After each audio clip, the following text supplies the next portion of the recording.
Señor, gracias te damos en esta mañana por tu gracia, por tu favor y misericordia, por darnos un día más de vida, por darnos fuerza, por darnos valor, Señor, por permitirnos recordar tus misericordias, Señor.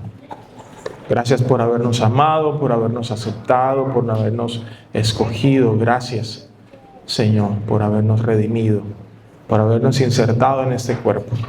Gracias por la iglesia local, gracias por tu palabra, gracias por la comunión unos con otros, gracias por la disciplina, gracias por tu Espíritu Santo que nos redarguye, nos guía a toda verdad. Gracias por tu salvación, gracias por tu santificación, gracias por tu promesa de regreso, Señor. Gracias por el día del juicio, gracias porque ese día nosotros estaremos de pie ante ti, no con nuestra propia justicia, sino con la justicia de nuestro Señor Jesucristo. Te ruego, mi Rey, que en esta mañana tú puedas guiarnos, orientarnos, abrir nuestros corazones y podamos aprender, seguir creciendo y madurando en estas áreas que son tan importantes. Sea para nosotros, sea que tú nos puedas utilizar como instrumentos en otra ocasión para bendecir a otras parejas o matrimonios. Te ruego, Dios, que tú puedas instruirnos y enseñarnos en el nombre de Jesús. Amén. Ok, hermanos, hoy vamos a ver la clase número 7, lidiando con la culpa y el sentimiento de culpa, ¿cierto? Esta es una de las experiencias más cotidianas, por decirlo así, que nosotros experimentamos en nuestra vida personal y en nuestra vida de pareja. Hace 15 días veíamos el tema del perdón, ¿cierto? Y eso se da en el contexto de cuando ofendemos, cuando maltratamos o somos maltratados, cuando pecamos contra otros o cuando otros pecan contra nosotros, ¿cierto?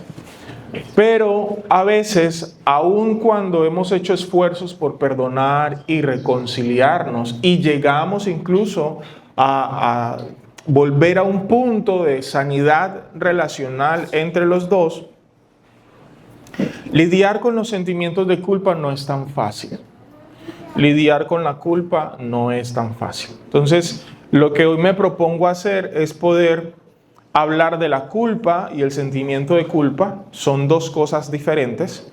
Entonces, vamos a iniciar hablando de qué es la culpa, luego vamos a hablar de los sentimientos de culpa. Y luego vamos a hablar de cómo el Evangelio responde y después vamos a observar algunas implicaciones prácticas para nuestra vida de pareja. ¿Listo? Entonces, lo primero que tenemos que entender es qué es la culpa. La culpa es cuando nosotros, cuando nosotros somos responsables directos o indirectos de quebrantar una ley, un mandamiento, cometimos un delito, lo que sea, ¿cierto? En ese sentido, la culpa es objetiva. La culpa solamente es real cuando estamos delante de una ley que hemos roto, ¿cierto? Romanos capítulo 3, versículo 9 al 18, miren lo que plantea. Este es Pablo. Entonces, ¿qué? ¿Somos nosotros mejores que ellos? De ninguna manera. Porque ya hemos denunciado que tanto judíos como griegos están todos bajo pecado. Como está escrito, no hay justo ni aun uno, no hay quien entienda, no hay quien busque a Dios, todos se han desviado. A una se hicieron inútiles, no hay quien haga lo bueno, no hay ni siquiera uno. Sepulcro abierto es su garganta. Engañan de continuo con su lengua, veneno de serpientes hay bajo sus labios, llena está su boca de maldición y amargura. Sus pies son veloces para derramar sangre, destrucción y miseria hay en sus caminos, la senda de paz no han conocido, no hay temor de Dios delante de sus ojos. En el versículo 19 del capítulo 3 dice, ahora bien, sabemos que cuanto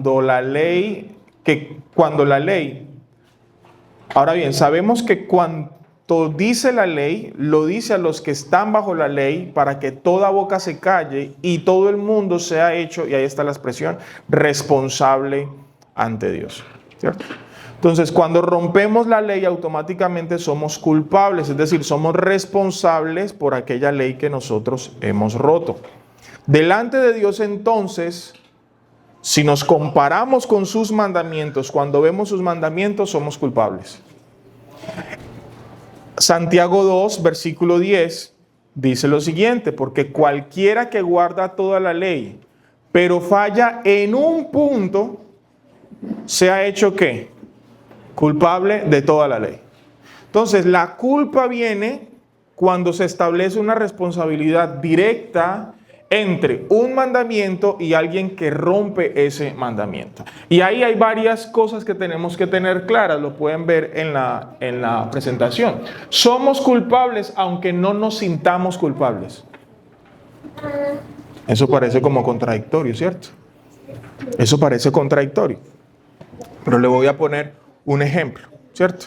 Y bueno, ahorita vamos a avanzar, ¿cierto? Pero una persona puede cometer un delito y es culpable por el delito que cometió.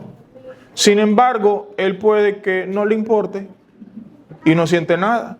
Es más, puede sentirse hasta feliz de haber cometido el delito. Es culpable, pero no tiene sentimientos de culpa. Somos culpables también, aunque seamos inconscientes de nuestra culpa.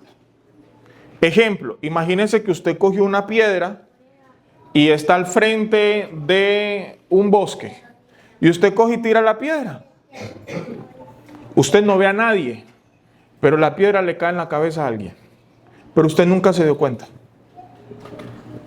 ¿Me siguen? ¿Quién es culpable de haberle pegado en la cabeza a esa persona? Yo. Ahora, ¿soy consciente de que yo hice eso? No. Pero el hecho de que sea inconsciente no significa que yo no sea culpable. Si esa persona, por ejemplo, me denunciara o lo que sea y logra probar, a mí me van a encontrar responsable de eso que yo hice. ¿Sí? Es posible sentirnos culpables sin ser culpables. Ejemplo, hay personas que experimentan sentimiento de culpa aun cuando no han hecho nada malo. ¿Sí? Entonces, supóngase que usted está viéndose un partido y alguien sufre una lesión, ¿verdad? Una lesión y usted se manda la mano a la cabeza y se va para la casa como si usted hubiese sido el que hubiese provocado la lesión. Pero usted no tuvo nada que ver. No hay culpa, es decir, no hay responsabilidad, pero sí hay sentimientos de culpa, ¿verdad? Pensamientos, ideas que te acusan como si tú fueses el responsable. En cuarto lugar, la culpa está ligada a la ruptura de un mandamiento y la culpa no depende de los sentimientos para ser real. Cuando somos responsables de un delito, cuando somos responsables de romper una ley, de ofender al otro, los sentimientos no tienen un valor para definir si somos o no somos culpables. La culpa es objetiva, ¿cierto? Es un hecho que se concreta, ¿cierto? Pero los sentimientos de culpa, los sentimientos asociados son otra cosa totalmente diferente. Ok, recuerden que pueden hacer preguntas en cualquier momento. Preguntas hasta aquí. Ok.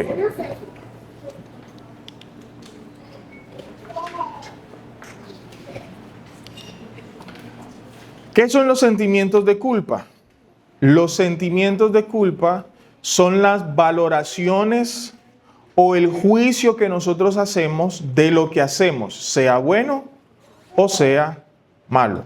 Otra vez, los sentimientos de culpa son las valoraciones que nosotros hacemos de lo que hacemos. ¿Sí? Y en ese sentido, yo puedo hacer algo mal y lo evalúo y llego a la conclusión de que yo hice mal y me siento culpable. Pero a veces hacemos cosas malas y cuando lo evaluamos, sentimos que hicimos bien. Ejemplo práctico. Mis hijos están peleando, lo que sea.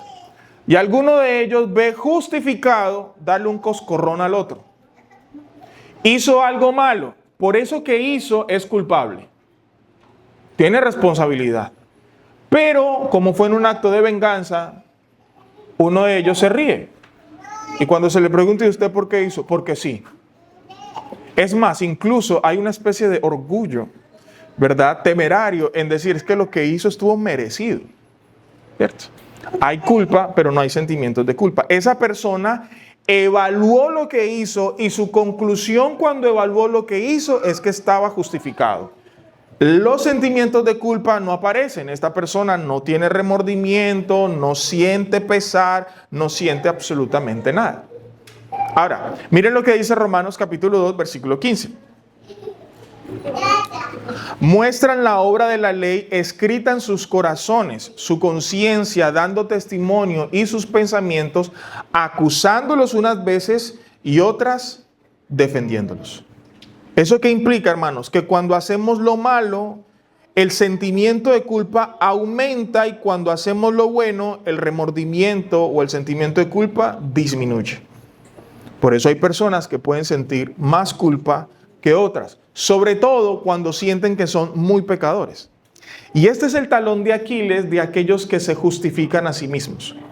Como ellos no ven en ellos mismos muchos pecados, no se sienten responsables, no se sienten culpables. Y como no se sienten culpables, no sienten la necesidad de perdón o de arrepentirse de algo. ¿Sí?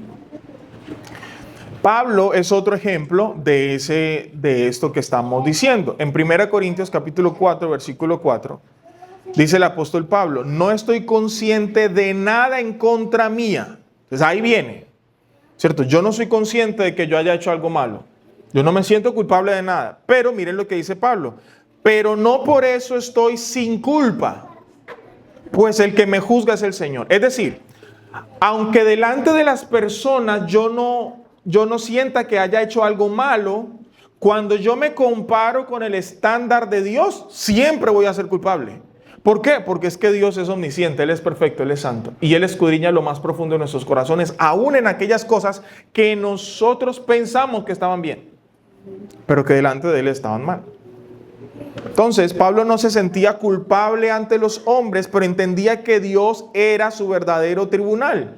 El sentimiento de culpa no anula la culpa real. ¿Me siguen? Yo sé que eso parece como un trabalenguas, pero una cosa es ser responsable y culpable y otra cosa son los sentimientos de culpa asociados a la responsabilidad.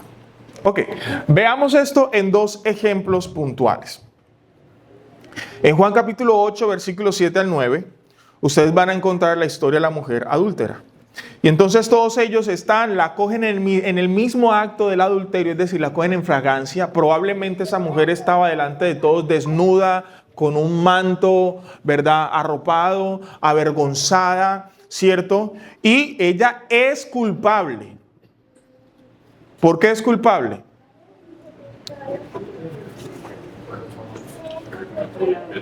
Por el adulterio. Allá la encontraron en el acto mismo de adulterio. O sea que es culpable, ¿sí o no? Es culpable. Bien. Entonces, van donde Jesús y le dicen, mira Jesús, a esta mujer fue encontrada en el mismo acto. La ley dice que hay que apedrearla. Jesús sabe que es culpable. Y él no le dice, no lo hagan, ella no hizo nada, no. ¿Qué dice Jesús? El que esté libre de pecado, el que de ustedes esté sin pecado, sea el primero en tirarle la piedra. ¿Qué está diciendo Jesús? El que aquí, cuando se compare con la ley, no se halle culpable de romperla, por favor, que tire la primera piedra. ¿Y qué hicieron las personas? ¿Sí o no? Entonces, la mujer era culpable y también sentía culpa, porque estaba avergonzada. Pero los acusadores eran también culpables. ¿Pero cómo se sentían ellos? Protegidos, libres. Nosotros no tenemos absolutamente nada. ¿Ven la diferencia? Culpa y sentimiento de culpa, y culpa sin sentimiento de culpa. El que es culpable pero no se siente culpable, se siente en el derecho de acusar al otro y de juzgar al otro, porque él se ve a sí mismo como si nada hubiera pasado. Otro ejemplo. En Lucas capítulo 18 encontramos la parábola del fariseo y el publicano. Dos hombres, dos posturas ante Dios. Uno está delante de Dios diciendo, Señor, mira, yo ayuno 2 veces a la semana, doy diezmo de todo lo que gano, yo no soy como ese publicano, pecador, etcétera, etcétera.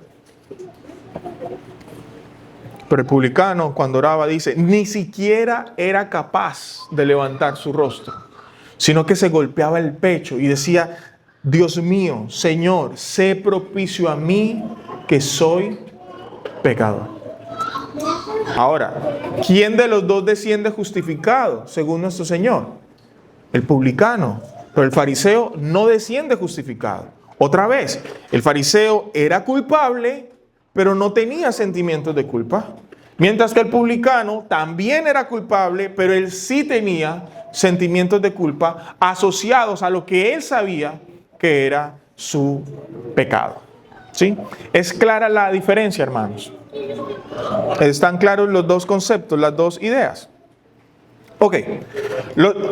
Sí, Franco. Cuando el sentimiento de culpa, ¿cierto? Entendiendo lo que nos está mencionando, o sea, siente el sentimiento de culpa, obviamente siendo culpable, también debe responder ante él. Todos deben responder, porque todos son culpables. En el sentido de que, bueno, eso que estás sintiendo, bueno, te debe llevar pues como algo más. Es posible, pero no siempre. Es decir, una persona puede experimentar remordimientos, sentimientos de culpa, pero vivir con eso y ya. Y no hacer nada. Ay, me siento mal, vaya a pedirle perdón yo. No, una cosa es que yo me sienta mal, otra cosa es ir allá a pedir perdón. El sentimiento de culpa no es arrepentimiento. El remordimiento no es arrepentimiento. Simplemente es eso, un sentimiento. Es una valoración que yo hago de algo.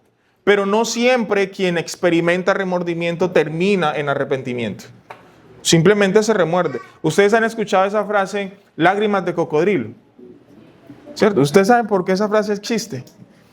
Los cocodrilos cuando muerden, ellos tienen una técnica de despedazamiento. Ellos muerden y luego giran y arrancan el pedazo de carne. Como sus dientes son para eso, no para masticar como nosotros, ellos no mastican la comida, sino que la tragan. Entonces, en ocasiones son un poquito abusadores los cocodrilos y cogen un pedazo de carne muy grande. Cuando se lo tragan, activan las glándulas lagrimales. Y entonces, mientras tragan, se les salen lagrimitas. De ahí sale la expresión, esas son lágrimas de cocodrilo. Es decir, pareciera que el cocodrilo por su lágrima está llorando, ay, qué pesar este venado, pero se lo está tragando, se lo está comiendo, ¿cierto? Lo mismo pasa con personas que pueden experimentar remordimiento y remordimiento y sentimientos de culpa, pero no llegan al arrepentimiento. Listo, son dos cosas distintas. Ok, ¿cómo elimina Dios nuestra culpa? Y aquí viene la respuesta del Evangelio, ¿cierto? La culpa era objetiva y nos hacía merecedores de la destitución de la gloria de Dios. Pero ¿qué hace el Señor? Dios imputó nuestra culpa a Cristo en la cruz del Calvario, tratándolo como culpable sin que Cristo fuera culpable.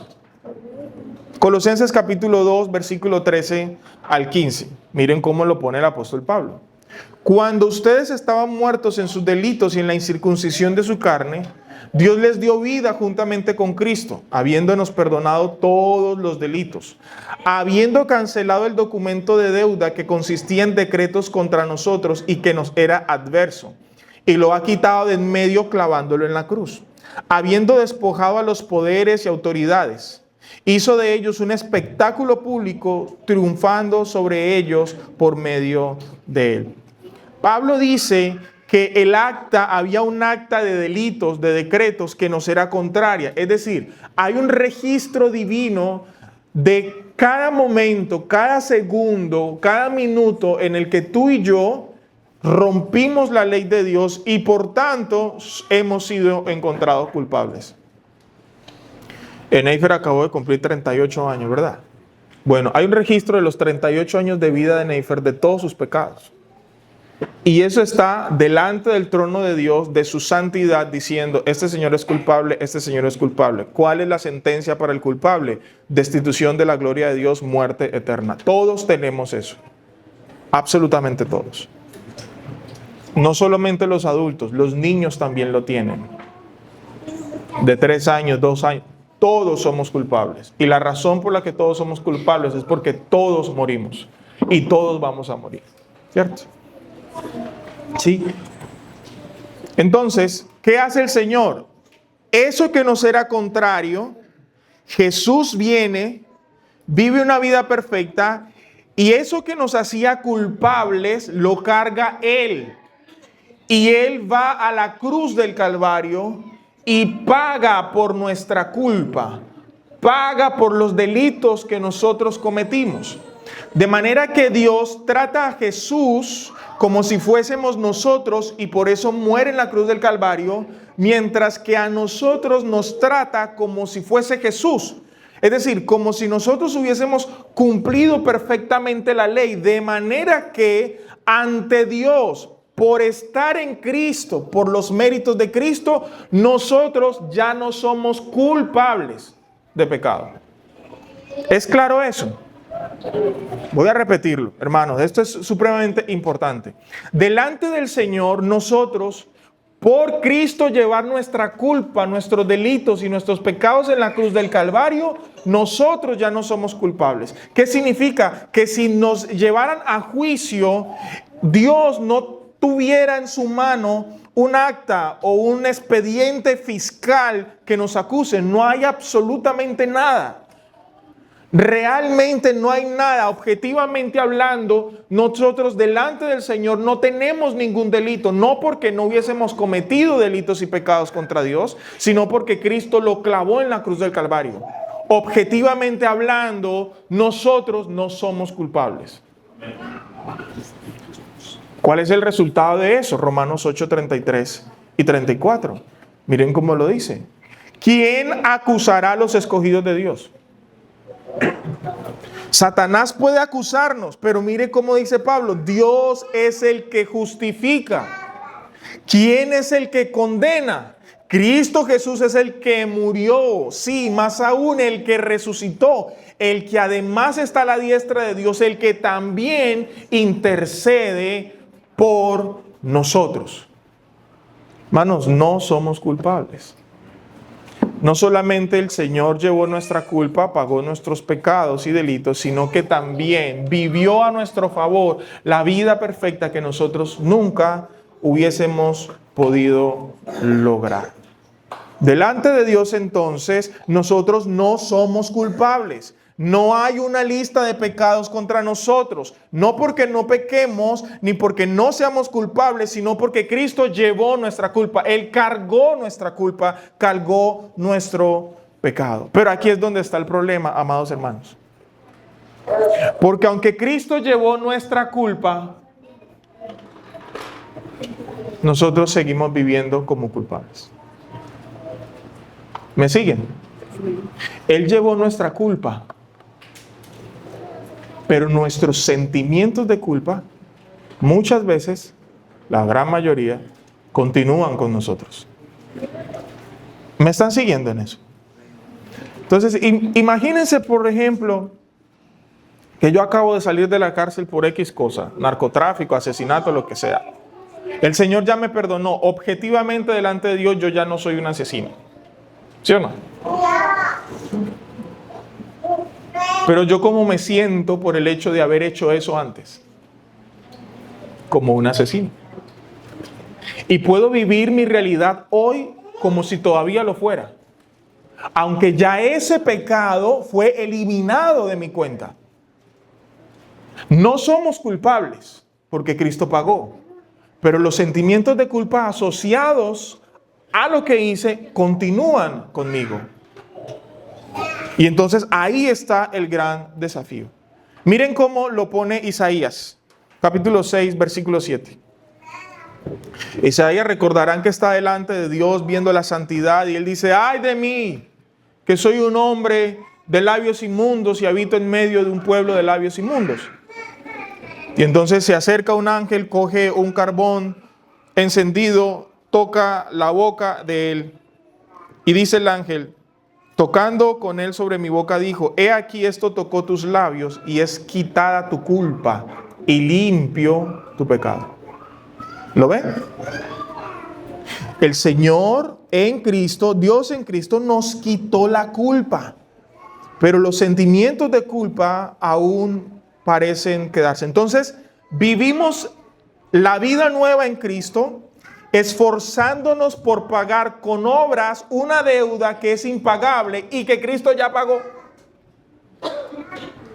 Y tratamos de enmendar y de compensar, no porque queramos retribuir, sino porque queremos es pagar la culpa que tenemos.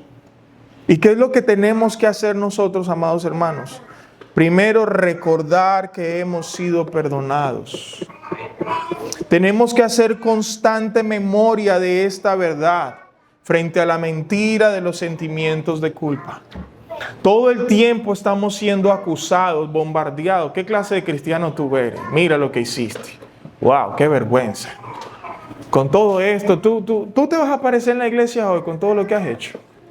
Ah, ¿quién te va a mirar? ¿Acaso Dios esto? ¿Acaso los hermanos? Mira, y estamos bombardeados. Y todo eso lo que busca es acusarte, hacerte sentir culpable, humillarte, para que tú no busques al Señor. Para que tú no recuerdes que Dios te ha perdonado, que Dios te ha librado de tus delitos y pecados. Para que tú no recuerdes que tu culpa fue llevada en la cruz. Y más bien mantengas recordando lo que te hace culpable, lo que te separa, lo que te desvía, para a partir de ahí aislarte y llevarte lejos del Señor. No, tú tienes que recordar, he sido perdonado. Tienes que recordar pasajes claves del Evangelio. Has sido aceptado, has sido justificado, tus pecados han sido pagados, tu culpa ha sido quitada. Todo eso lo hemos obtenido por la gracia del Señor. El Señor ha limpiado nuestro corazón y está trabajando en nosotros. Y lo segundo que debemos hacer es buscar la santidad con intencionalidad. Con prioridad y reverencia, no como pago, sino como respuesta. ¿Qué significa eso, amados hermanos? Que aún siendo creyentes nosotros vamos a pecar. Y hay personas que quieren no sentir culpa mientras siguen pecando. Eso no va a pasar. El Espíritu Santo te va a redarguir y te va a hacer sentir mal cuando sabes que has pecado. Y eso es bueno porque nos ayuda a buscar con intencionalidad perdón en el Señor y que Él nos santifique. Mientras vivimos en santidad con intencionalidad, los sentimientos de culpa van a seguir apareciendo. Pero que podamos decir como el apóstol Pablo, si yo me evaluara, yo creo que no he hecho nada malo, pero el único que me juzga es el Señor.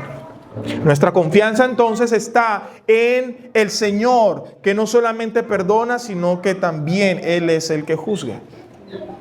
Recordamos que hemos sido perdonados, mientras al mismo tiempo perseguimos con intencionalidad la santidad de Dios. Es así como podemos lidiar con la culpa y con los sentimientos de culpa. Ahora bien, hermanos, esto parece, ¿verdad?, una clase de evangelio, ¿cierto? La pregunta es, ¿eso qué tiene que ver con nuestros matrimonios? ¿Cierto? Y esto tiene varias implicaciones prácticas, hermanos, de cómo manejamos debates, ofensas, procesos de perdón, cómo lidiamos con la culpa, en todos estos aspectos. Y yo quiero que veamos por lo menos 3 ideas o 3 formas prácticas o implicaciones de esto. A veces en la pareja podemos tener algunas diferencias, debates, y en medio de todo eso podemos ofendernos los unos a los otros. Y en esos procesos que requieren perdón y reconciliación, es importante primero establecer las responsabilidades ligadas al pecado en cuestión. Identificamos el pecado. Es clave. ¿Qué fue lo que hice? Porque ¿qué pasa, hermanos, cuando tenemos esos debates y diferencias? No se evalúa o se examina el pecado, sino mi interpretación de los hechos. Hace varios domingos mencionábamos llegar tarde. ¿Sí o no? Pregunta, ¿llegar tarde a un lugar es pecado?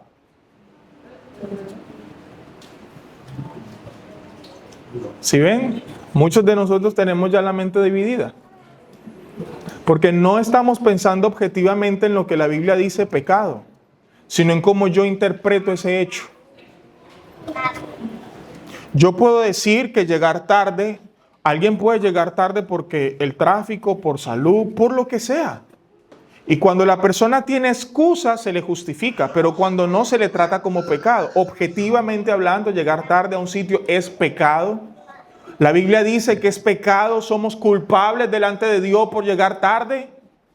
Jesús entonces pecó cuando llegó a la tumba de Lázaro, porque llegó 4 días tarde.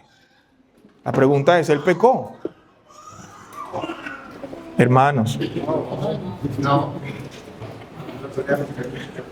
Pero nuestra interpretación de ese hecho convierte un hecho en pecado cuando probablemente no lo es. ¿Y qué hacemos para convertir eso en pecado? No vamos a la Biblia, no vamos al hecho, sino que nos vamos a los sentimientos de culpa y empezamos a acusar. ¿Cómo acusamos? Es que tú a mí no me consideras. Llegar tarde se convierte en una falta personal. Y a partir de ahí, ya, el resto es historia. ¿Cierto? Entonces tenemos que identificar claramente el pecado. Tenemos que volver al estándar. El estándar no es mi interpretación, no son mis sentimientos, aunque los puedo expresar. Yo puedo decir expresiones como, mira, yo sé que esto no es en sí mismo pecado, pero me hizo sentir mal. Ok. Entonces ya el punto no es el hecho. El punto es mi sentimiento. Ok, hablemos de tus sentimientos. Ya.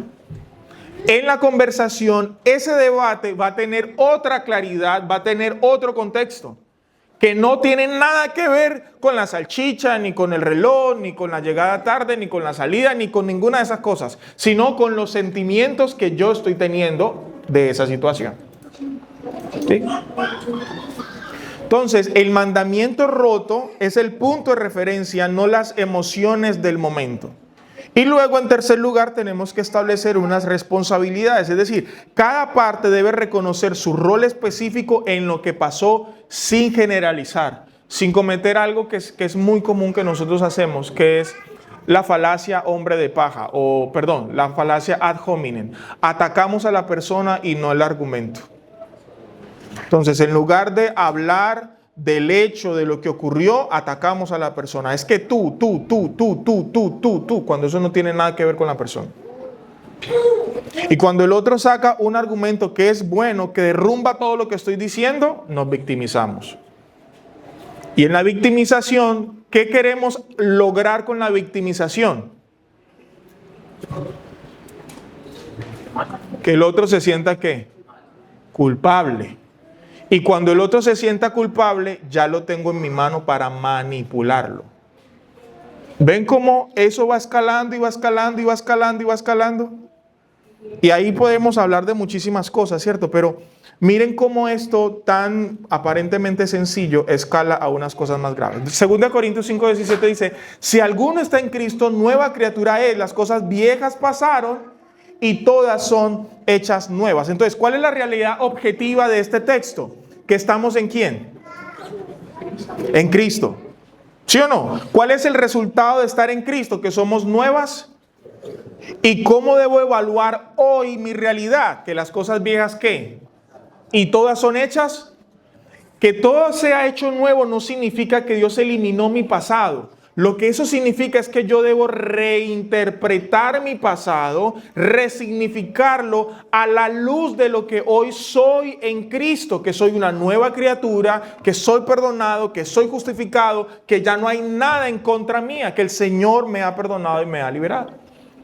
Y es así como yo debo observar también la realidad de mi matrimonio, sobre todo en esos aspectos. Ahora, pensemos en otra implicación. Las heridas del pasado en el matrimonio. Nuestra pareja puede lidiar con sentimientos de culpa hoy por pecados pasados, por relaciones pasadas o experiencias traumáticas. Cuando nuestra realidad es una, es decir, que somos perdonados, pero vivimos como otra, es decir, nos sentimos culpables, vivimos en una especie de disonancia espiritual. Y esta frase que está en el centro puede escribirlo. La jaula estaba abierta, pero el pájaro seguía viviendo como si las rejas aún existieran. Hace rato hemos sido libertados, pero vivimos nuestro presente encerrados o atados a ese sentimiento de culpa anterior, ¿cierto? Y aquí, ¿qué ocurre muchas veces? Podemos pensar en dos formas. Una es la manipulación por el pasado. Entonces esta persona sigue acusando a su esposa, a su esposo de un pecado pasado, y aunque ya fue perdonado, usa ese sentimiento de culpa para manipular y controlar. Es que yo me acuerdo que tú, sí, mi amor, pero eso ya lo hablamos. No, y repetimos, ¿para qué? Evocar sentimiento de culpa, y en la culpabilidad se victimiza y controlo al otro. Hago que el otro haga, diga, me trate lo que yo, porque si no lo hace, me va a seguir dañando como la otra vez. ¿Notan ustedes? Ya eso pasó, pero sigo utilizando eso como una herramienta para manipular a la otra persona, para hacerlo sentir mal, logrando que si no hace lo que yo digo de manera directa o indirecta, le voy a hacer sentir como si me estuviese haciendo lo mismo que me hizo hace 5, 10, 3, lo que sea, en el pasado. Y todo eso utilizando el sentimiento de culpa como estrategia. Esto puede ser consciente o inconsciente, hermanos, pero está en la realidad. O la otra forma es la desconfianza heredada. Es decir, esta persona vivió experiencias negativas en relaciones pasadas y ahora vive su matrimonio desconfiando de su esposa, de su esposo, acusándose mutuamente o señalándose y tratándolo como si esa persona, tu esposo o esposa, fuese la misma de esa experiencia pasada. Cuando son dos cosas totalmente distintas. ¿Me siguen, hermanos? Sí es que siento que estoy como... Sí es claro, ¿verdad? Trato a esta persona como si yo todavía tuviese esa relación pasada. Y a esta persona que está en mi presente, le evoco los sentimientos de culpa, le evoco situaciones que él hace que no están relacionadas con él, sino con su pasado, para que esa persona haga algo a mi favor para que no me haga sentir culpable como pasó en el pasado, cuando esto no tiene nada que ver con lo anterior. El evangelio es útil precisamente para nosotros resignificar ese tipo de cosas y no ser esclavos y presas de nuestro pasado, ser esclavos y presas de lo que nosotros vivimos o sentimos en el pasado. Pero la otra manera, muy relacionada con esta, yo no había pasado, era esta. Pero la otra manera, a esto yo le llamo desplazamiento relacional de la culpa. Y aquí no es tanto que yo haya pecado, sino que otra persona pecó contra mí y yo después evalúo esa situación y yo me siento culpable por no haber hecho lo que debía haber hecho. Yo no sé si les ha pasado. ¿Sí? Yo ¿por qué no hice? Yo ¿por qué no fui? Yo ¿por qué no hablé? Yo ¿por qué no grité? Y yo no soy culpable. No fue responsabilidad mía. Hice lo que estuvo en mis manos, pero por alguna razón pasó lo que pasó. Entonces, esto es muy común cuando alguien nos hace daño por maltrato, por violencia, por traición, por infidelidades, qué sé yo. Y en esa búsqueda de procesar esas situaciones, llegaste a creer que la culpa fue tuya, de que todo pasó porque tú lo provocaste, cuando probablemente no fue así. El pecado fue de otra persona, pero en tu evaluación la culpa quedó en ti. Y los sentimientos de culpabilidad asociados a eso continúan en ti por años, años y años. ¿Qué ocurre hoy en tu matrimonio? Desplazas la culpa de quien te agredió hacia tu esposo o esposa y lo tratas como si él o ella fuera el culpable. Le prohíbes, le controlas y buscas 1000 herramientas para protegerte pensando que así tú te liberarás de la culpa, porque ahora sí estoy haciendo, ahora sí estoy hablando, ahora sí haré lo suficiente. Pero vives tu relación presente atada y amarrada a tu relación pasada. ¿Por qué? Por los sentimientos de culpa, por los sentimientos de responsabilidad. Y eso afecta de una manera terrible la relación matrimonial, porque hay temas que no se hablan, Incluso pueden haber hasta lugares que no se visitan, cosas que no se hacen, que son buenas, de las que hoy nos privamos, porque estamos todavía atados a ese pasado. Crees que es nueva libertad, pero en realidad vives como si aún estuvieras con quien te hizo daño. ¿Y cómo lidiamos con eso? Mis hermanos, no hay un secreto, es el mismo. Tenemos que ir al Señor, recordar el Evangelio. Señor, transforma mi vida, transforma mi corazón. Ayúdame a ver mi realidad hoy como tú la ves. Y ayúdame a ver mi realidad matrimonial hoy como tú quieres que yo la vea. Nuestra mente entonces tiene que estar renovada, tiene constantemente que exponerse a la verdad del Evangelio, porque si no, otra vez, la jaula estaba abierta, pero el pájaro seguía viviendo como si las rejas aún existieran. Porque estamos confinados y atados a un sentimiento de culpa que no tiene absolutamente nada que ver. Cristo llevó la culpa de nuestro pecado en la cruz del Calvario. Aún en esas cosas que tú piensas que eres culpable, aún en eso Cristo lo llevó a la cruz del Calvario. Pero tú tienes que renovar tu mente cada día con las verdades del Evangelio para que eso irradie en tu matrimonio. Y veas a tu esposo como Cristo lo ve y veas a tu esposa como Cristo la ve. Romanos 12:2 dice: no se conformen a este siglo, sino transfórmense mediante la renovación de su mente, para que comprueben cuál es la buena voluntad de Dios, agradable y perfecta. Y 2 Corintios 5:17, de modo que si alguno está en Cristo, nueva criatura es, las cosas viejas pasaron y todas son hechas nuevas. Pero pastor, si eso que pasó antes yo no quisiera volverlo a vivir, entonces simplemente dejo que pase. Voy a citar algo que decía el pastor Otto. Él, hablando de sus compañeros de liderazgo, decía: si alguno de estos líderes a mí me va a traicionar, lo va a hacer muy fácil porque yo confío en ellos. Mi hermano, mi hermana, si tú no quieres sufrir ni volver a pasar por ese tipo de situaciones, tú nunca debieras entonces volverte a casar.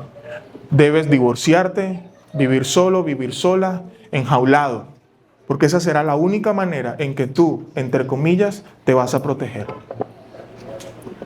Pero vivimos en un mundo donde lastimosamente ese es un riesgo que corremos. Pero no por tener ese riesgo vamos a vivir anclados a una esclavitud de un sentimiento de culpa que nos acusa y nos asedia todo el tiempo.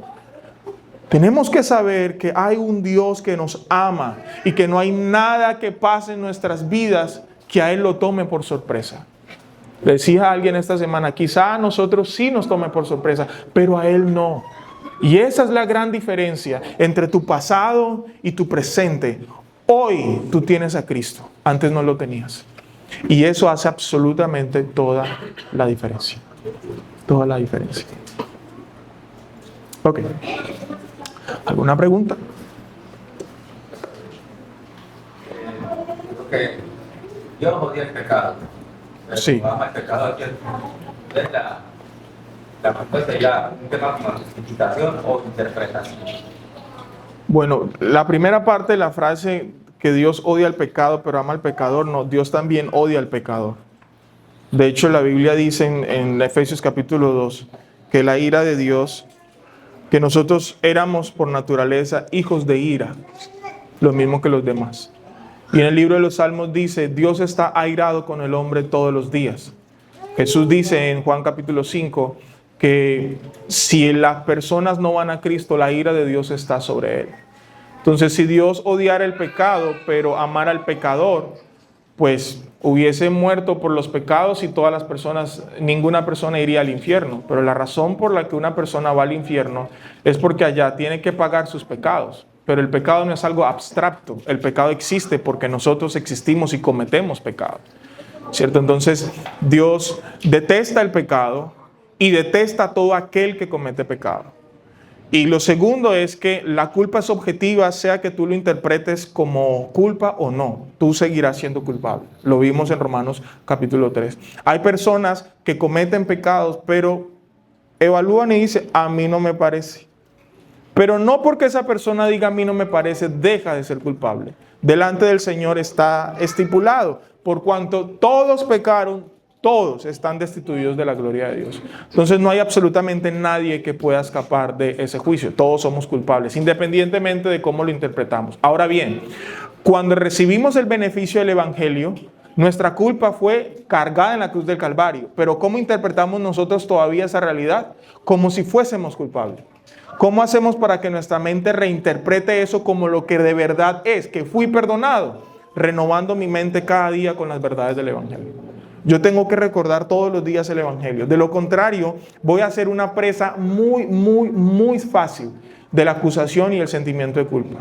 Sea de mi esposo, de mi esposa, de mis hijos, de la gente, de mis compañeros de trabajo, de la gente común y corriente. Escuchamos comentarios sueltos, vea ese cristiano, vea no sé qué. Y eso puede apabullarnos de tal manera que nos deja en el piso. Entonces no depende tanto en cuanto a la culpabilidad si lo interpretamos como tal. Pero en cuanto al perdón, sí nuestro corazón va a tender a quedarse ahí, en ese estado de culpa. ¿Alguien más? Ok, vamos a orar, hermanos. Señor, gracias por este momento, por esta clase. Señor, permite que alrededor de esto puedan haber conversaciones, confesiones, puedan haber meditaciones en casa, que provean, Señor, herramientas para no solo examinar nuestros corazones, sino también ir al Evangelio con esperanza de perdón, de restauración, de santificación. Recuérdanos, oh Dios, que somos tus hijos, que separados de ti nada podemos hacer, y que en ti hemos sido nuevas criaturas, que hemos sido justificados, y que no hay nada, ni en este mundo, Señor, que nos pueda separar de tu amor.